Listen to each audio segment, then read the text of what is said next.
Hi guys, welcome back to my channel. It's the day before Thanksgiving and I wanted to share a little spice pumpkin cake with you. So this is very simple. Preheat your oven to 350 degrees, set your pans, prep everything beforehand. So here I got all my dry ingredients mixed together in a bowl. I'm going to set that aside. Then I'm going to grab my eggs. 4 eggs I'm using for this. Crack them. 2 teaspoons of vanilla essence. Give it a little whisk and you're going to set that aside too. If you need things to move quickly, this is the best way to prep first. Now I'm going to grab my pumpkin. I'm using a 15-ounce can of pumpkin puree. I'm going to put that in a bowl, set it aside. Now we're ready to work. So here I use 2 cups of sugar, 1 cup of oil. I'm going to use my mixer, hand mixer, and I'm going to work it in. Work it in very well for like 5 minutes. You're going to think of it as, you know, I'm creaming my butter, but just that we're not using butter. See? Work it into the sugar, the egg, the oil, everything. Now you're going to just dump in your pumpkin. And you're going to work that in as well. And we're going to go in next with our dry ingredients. And you're going to work that in too. You could use your mixer, but do not over mix. You don't want your cake to be tough. You want it to be super moist. Moist. You're going to put it into your prepared pan. Like so.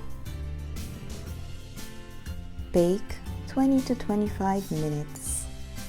Let it cool in the pan 10 minutes. Then put it on a rack to cool some more.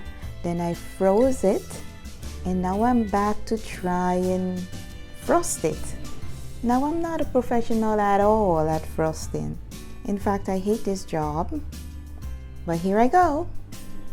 So this is me taking it out of the wrapper that it was in the freezer.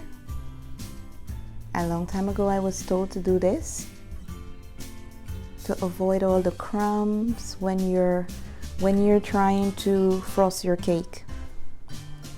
If you have a turntable, that would be perfect. But I didn't.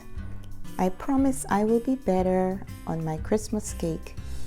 So I'm gonna do a naked kind of frosting here, yes, where it's just a little bit of frosting on the side and you can barely see pieces of the cake peeping through. And my mom thinks this is because I ran out of frosting every time she sees a cake like this. But no, this is a way in frosting the cake. And it works for me because my little son doesn't want to touch it. He's a bit OCD. So he doesn't want to hold the cake. So this is best to just barely put some around the edges. Do your best here. Smooth it out. And I'm trying to make a design. This is a last minute cake. And when you can't think of what to do, I'm going to tell you what to do with your cake. When you're not a professional at decorating your cake, so I cheated. I got some cupcakes and some candy chocolate bars. I placed it around and I had a pre-made turkey and I stuck it on top and voila! I think it looks beautiful. And let me tell you, I've tasted this cake and it is absolutely delicious. I hope you guys will try this cake. It's so quick, easy, tasty. And you can have it in time for Thanksgiving. Happy Thanksgiving! Don't forget to like and subscribe and share with your friends. Bye!